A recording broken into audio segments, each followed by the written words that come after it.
Mình dùng yên lòng in trong mình xin ngược lại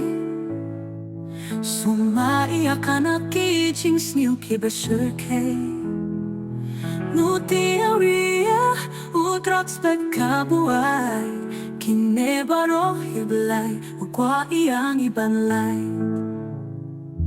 Kami chomi kalong katempo jumubay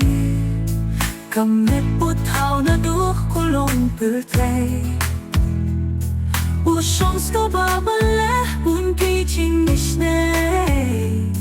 Ay bangin long katempo sabay Mình xin bác ca đồ baro trong ublay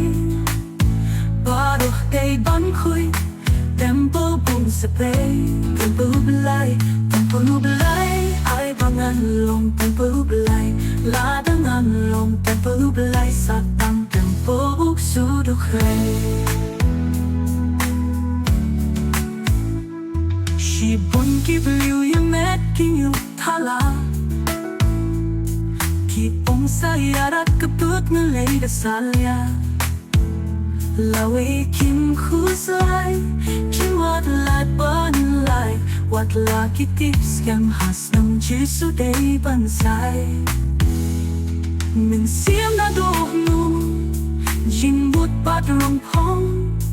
Bishni kapi hui Parais niyo bat kasarong Mình siêm kipan ni Ang syuhiya kato Kinelong kijinge Yago play bangin inyo Mình siêm bat kato Baro trong ublay Baro day ban khui Tempo sabay Tempo ublay Ay bangan long tempo ublay Ladang long tempo ublay Sa tang tempo uksudok ray